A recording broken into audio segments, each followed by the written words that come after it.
Relatos de horror de Howard Philip Lovecraft. La maldición que cayó sobre Sarnath. Hay en la tierra de Emnar un amplio lago tranquilo al que ninguna corriente nutre y del que tampoco nace río alguno. Hace 10.000 años se alzaba en sus riberas la poderosa ciudad de Sarnath, pero Sarnath ya no está allí. Cuentan que en los olvidados años en que el mundo era joven, aún antes de los hombres de Sarnath, llegará a la tierra de Emnar otra ciudad. Se ubicaba junto al lago. La ciudad, construida con piedras grises de 1 libra, que era tan vieja como el mismo lago y estaba poblada por seres de ingrata apariencia. Tales seres resultaban sumamente feos y extraños, tal como de hecho son la mayoría de los retoños de un mundo apenas esbozado. Está escrito en las piedras cilíndricas de Cadatheron que el color de los seres de 1 libra resultaba tan verde como el lago, y las neblinas que se alzan de su superficie, que eran de ojos saltones, labios fofos y repulsivos, y curiosas orejas, así como que eran mudos. También está escrito que descendieron una noche de la luna, entre la niebla, ellos y el gran lago tranquilo, y la pétrea ciudad gris de 1 libra.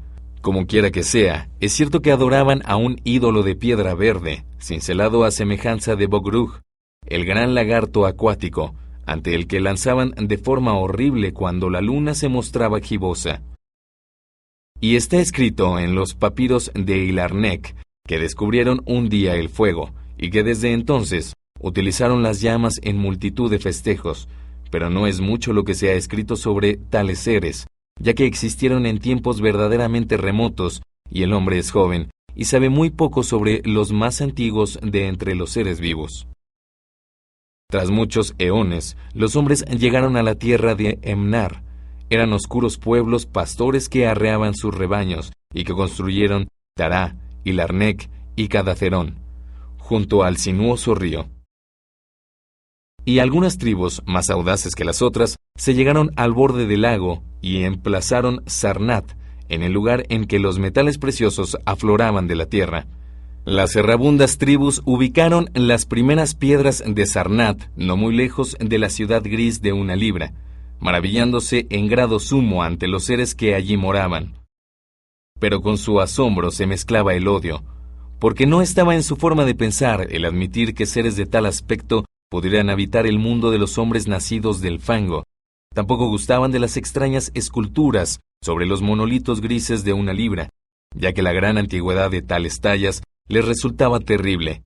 Nadie sabría decir por qué aquellos seres y esculturas permanecían sobre la tierra, aún tras la llegada del hombre, a no ser que fuera porque la tierra de Emnar era tranquila en verdad y alejada de la mayoría de otras tierras, tanto de la vigilia como de los sueños.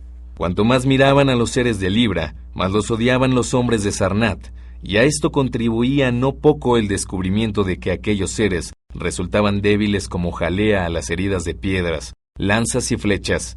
Así que un día los guerreros jóvenes, los honderos y los lanceros y los arqueros se pusieron en marcha contra Libra y mataron a todos sus moradores, arrojando los extraños cuerpos al lago mediante largas lanzas, ya que no querían tocarlos, y ya que no gustaban de los grises monolitos esculpidos de Libra, los abatieron a sí mismo sobre el lago, maravillándose de la enormidad del trabajo de acarrear aquellas piedras desde muy lejos, como sin duda había sido, ya que no se conocía nada semejante en toda la tierra de Emnar ni en las adyacentes.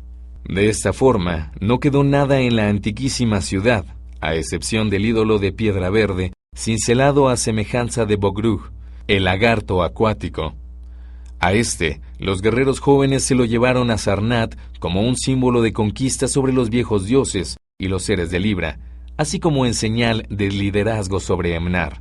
Pero la noche después de ser emplazado en el templo, algo terrible debió suceder, ya que se vieron luces salvajes sobre el lago, y al llegar la mañana, el pueblo se encontró con que había desaparecido, y que el sumo sacerdote, Taran-Ish, yacía muerto, como abatido por algún miedo indecible. Y antes de morir, Taran-Ish había garabateado sobre el altar de crisolito con trazos temblorosos la señal de la maldición. Luego de Taran-Ish, se sucedieron los últimos sacerdotes de Sarnath, pero nunca llegaron a encontrar el ídolo de piedra verde, y multitud de siglos llegaron y se fueron, y Sarnath prosperó desmesuradamente, hasta que solo los sacerdotes y las viejas recordaron lo que Taranish garabateaba sobre el altar de crisolito. Entre Sarnath y la ciudad de Eilarnec se estableció un camino de caravanas, y los preciosos metales de la tierra se intercambiaban por otros metales y ropas raras y joyas y libros e instrumental para los artífices, y todos los lujosos bienes conocidos por el pueblo que habita a lo largo del sinuoso río Ahí y aún más allá. Así creció Sarnath, poderosa y sabia. Enviaba ejércitos de conquista para subyugar a las ciudades vecinas, y en su momento se sentaron en el trono de Sarnath los reyes de toda la tierra de Emnar, así como multitud de tierras adyacentes. Maravilla del mundo y orgullo de la humanidad era Sarnath la magnífica. De pulido mármol, extraído del desierto, eran sus murallas, con una altura de 300 codos y una anchura de 75, de forma que 2 carros podían cruzarse sobre su parte alta.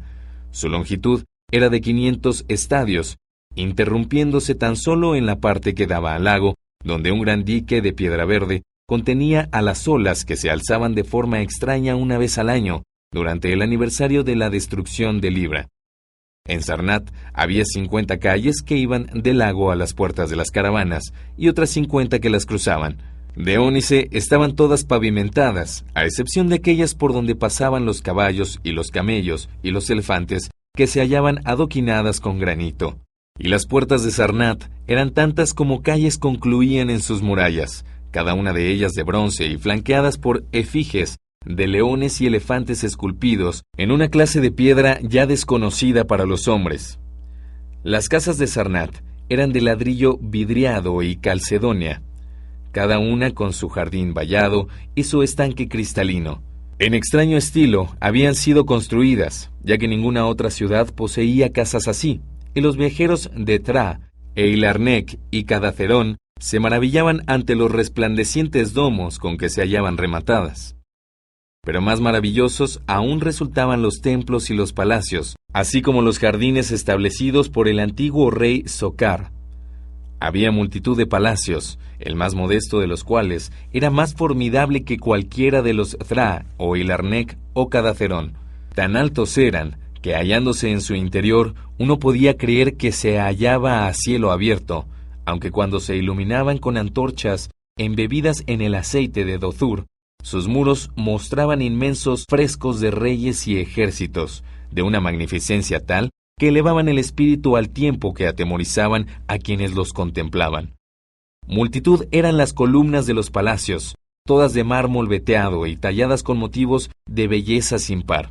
Y en la mayoría de los palacios, los suelos se hallaban cubiertos por mosaicos de berilo y lapislázuli, y sardónice y rubí, y otros materiales selectos, también distribuidos, que el visitante podía creerse paseando sobre los lechos de las más raras flores.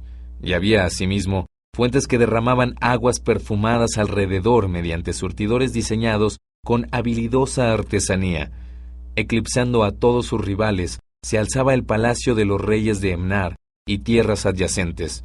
Sobre 2 agazapados leones de oro reposaba el trono, muchos peldaños por encima del suelo resplandeciente, y había sido tallado en una única pieza de marfil, aunque ningún hombre vivo conocía de dónde pudiera proceder algo tan inmenso. En ese palacio también había innumerables galerías y muchos anfiteatros donde leones y hombres y elefantes combatían para entretenimiento de los reyes. En ocasiones se inundaban los anfiteatros con aguas canalizadas desde el lago a través de poderosos acueductos, y entonces se libraban trepidantes combates navales o luchas de nadadores contra mortíferos seres acuáticos. Altos y asombrosos resultaban los 17 templos en torre de Sarnath, edificados con una piedra de reflejos multicolores, desconocida en cualquier otra parte. Su buen millar de codos medía el mayor de todos, allí donde moraba el sumo sacerdote, entre una magnificencia apenas superada por la del rey.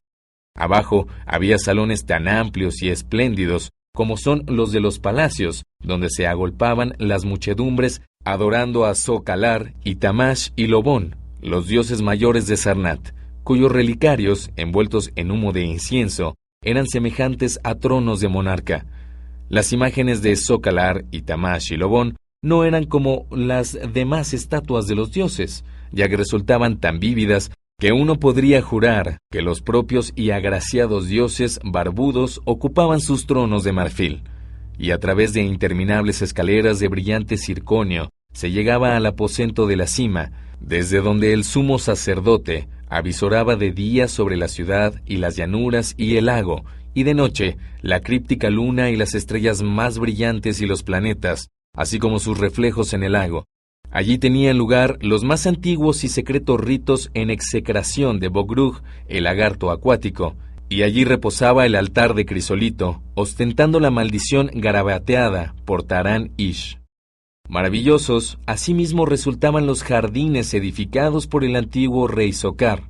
Ocupaban el centro de Sarnath, cubriendo un gran espacio, y circundados por un alto muro, y se hallaban cubiertos por un poderoso domo de cristal, a través del cual brillaban el sol y la luna y las estrellas y los planetas cuando estaba despejado, y de ella se colgaban refulgentes imágenes del sol y la luna y las estrellas y los planetas cuando estaba nublado. En verano, los jardines se refrescaban mediante aromáticas brisas frescas, habilidosamente provocadas mediante ventiladores, y en verano se caldeaban a través de fuegos ocultos, por lo que en dichos jardines siempre reinaba la primavera. Y en otoño se caldeaban a través de fuegos ocultos, por lo que en dichos jardines siempre reinaba la primavera. Pequeñas corrientes corrían sobre guíjaros claros, surcando prados verdes y jardines multicolores, y multitud de puentes los salvaban de uno al otro lado. Muchas eran las cascadas a lo largo de sus cursos, y muchos, asimismo, los estanques cuajados de lirios en los que se expandían. Sobre corrientes y estanques bogaban blancos cisnes, al tiempo que la música de aves exóticas repicaba al compás del canto de las aguas. Macizos verdes nacían en ordenadas terrazas, adornados aquí y allá con emparrados y amables arriates, y asientos y bancos de mármol y pórfido. Y había innumerables capillas y templetes en donde uno podía descansar o rezar a los dioses menores. Cada año tenía lugar en Sarnath la fiesta de la destrucción de Libra, y en esa ocasión se prodigaban el vino, las canciones, la danza y todo tipo de festejos. Se rendían grandes honores a los espectros de aquellos que aniquilaron a los seres de extraña antigüedad, y la memoria de estos y sus viejos dioses resultaba mancillada por bailarines y músicos coronados con rosas procedentes de los jardines de Socar. Y los reyes oteaban sobre el lago y maldecían los huesos de los muertos que descansaban en sus honduras. En un principio, los sumos sacerdotes no gustaban de tales festejos, ya que se contaban unos a otros extrañas historias de cómo el ídolo verde se había esfumado, y de cómo Tarán Ish había muerto de miedo, no sin antes dejar un aviso. Y se comentaba que, a veces, desde su alta torre, se divisaban luces bajo las aguas del lago, pero como innumerables años fueron transcurriendo, sin que sucediera calamidad alguna, incluso los sacerdotes rieron y maldijeron, y tomaron parte en aquellas orgías multitudinarias. Además, ¿no habían ellos mismos realizado a menudo, en su alta torre, el inconcebiblemente antiguo rito de execración de Bogrug, el lagarto acuático? Y 1 millar de años de riqueza y gozos transcurrieron sobre Sarnath, maravilla del mundo y orgullo de toda la humanidad. Magnificente más allá de toda imaginación, resultó la fiesta del milenio de la destrucción de Libra. Por espacio de 1 década, se habló en la tierra de Emnar sobre ella, y al acercarse la noche, acudieron a Sarnath en caballos y camellos y elefantes, hombres de Thra, y Larnec y Caracerón, y de todas las ciudades de Emnar, y de las tierras de aún más allá. Los pabellones de los príncipes y las tiendas de los viajeros se alzaron ante los marmóreos muros en aquella señalada noche, y por toda la ribera resonaban los cánticos de alegres celebrantes. En sus salas de banquetes se reclinaban Nargis Hey, el rey, catando vinos añejos de las bodegas de la conquistada Penat, rodeado de nobles alegres y diligentes esclavos. Se habían paladeado multitud de platos durante esa fiesta, pavos reales de las islas de Nariel en el Océano Medio, cabras jóvenes de las lejanas colinas de Implán, pies de camellos del desierto de Benarsico, nueces y especias de los plantíos sidarianos, y perlas del marítimo Emtal, disueltas en el vinagre de Tra. Había salsas en números incontables, preparadas por los mejores cocineros de todo Emnar, y aptas para todos los paladares. Pero el manjar más apreciado lo constituían los grandes peces del lago, de gran envergadura y servidos sobre fuentes de oro, hermoseadas con rubíes y diamantes, mientras el rey y sus nobles festejaban en el palacio y contemplaban los platos cumbre que aguardaban en sus fuentes de oro. Otros celebraban en otra parte. En la torre del gran templo, los sacerdotes se entregaban a la diversión, y en los pabellones extramuros, los príncipes de tierras vecinas festejaban a su vez. Y sucedió que fue el sumo sacerdote Kenai-Ka quien primero advirtió la sombra que descendía de la gibosa luna hacia el lago, y la espantosa bruma verde que surgía del lago para juntarse con la luna y envolver con siniestra neblina las torres y cúpulas de la condenada Sarnath. Luego, quienes estaban en las torres y al otro lado de los muros, avistaron extrañas luces en las aguas y vieron que la roca gris Acurión, que se alzaba junto a la orilla, estaba casi sumergida, y el miedo prendió difusa, aunque velozmente, de forma que el príncipe Ilarnec y el del lejano Rocol demostraron y plegaron sus tiendas y pabellones y huyeron hacia el río Ahí, aunque ellos mismos apenas entendían el motivo de aquella precipitada salida. Entonces, próxima a sonar la medianoche, las puertas de bronce de Sarnath se abrieron y vomitaron una multitud enloquecida que cubrió la llanura, por lo que príncipes visitantes y viajeros huyeron espantados, ya que los rostros de esa multitud ostentaba la enloquecedora impronta de un inaguantable horror, y de sus bocas brotaban palabras tan terribles que nadie se demoró a comprobar su verdad. Hombres de ojos enloquecidos por el miedo vociferaban haber mirado en la sala del rey a través de las ventanas, y que ya no resultaba posible ver las siluetas de Nargis Hey y sus nobles y esclavos, sino tan solo una horda de indescriptibles seres verdes mudos, con ojos saltones y repulsivos labios fofos y curiosas orejas, seres que bailaban de forma espantosa, sosteniendo entre sus arpas fuentes doradas hermoseadas con rubíes y diamantes, y conteniendo llamas terribles. Y los príncipes y viajeros, mientras huían de la ciudad maldita de Sarnath, a lomos de caballos y camellos y elefantes, volvieron la vista al lago, del que brotaban las nieblas, y vieron que la roca de Acurión se hallaba prácticamente sumergida. Por toda la tierra de Emnar y adyacentes corrieron historias de aquellos que habían escapado de Sarnath, y las caravanas ya no concurrieron más a la ciudad maldita ni a sus metales preciosos. Tuvo que transcurrir mucho tiempo antes de que algún viajero fuera allá, y sólo entonces los jóvenes valientes y aventureros de la lejana Falona osaron hacer el viaje, jóvenes aventureros de pelo rubio y ojos azules, sin parentesco alguno con los hombres de Emnar. De hecho, aquellos hombres acudieron al lago para contemplar Sarnath, pero aunque encontraron el lago tranquilo y la roca gris Acurión que se alzaba muy alta cerca de la orilla, no pudieron vislumbrar la maravilla del mundo y orgullo de toda la humanidad, donde antes se alzaran muros de 300 codos y torres aún más altas. Ahora se hallaba solo la orilla pantanosa, y donde antes moraran 50 millones de hombres, ahora solo se veía reptar al detestable lagarto verde del agua. Ni las minas de metal precioso quedaban, ya que la maldición había caído sobre Sarnath. Pero medio oculto entre los juncos se descubrió un curioso ídolo de piedra verde, un ídolo sumamente antiguo, cubierto de algas y cincelado a semejanza de Bogrug, el gran lagarto acuático. Ese ídolo, entronizado en el gran templo de Ilarnec, fue en adelante adorado al resplandor de la luna gibosa en toda la tierra de Emnar.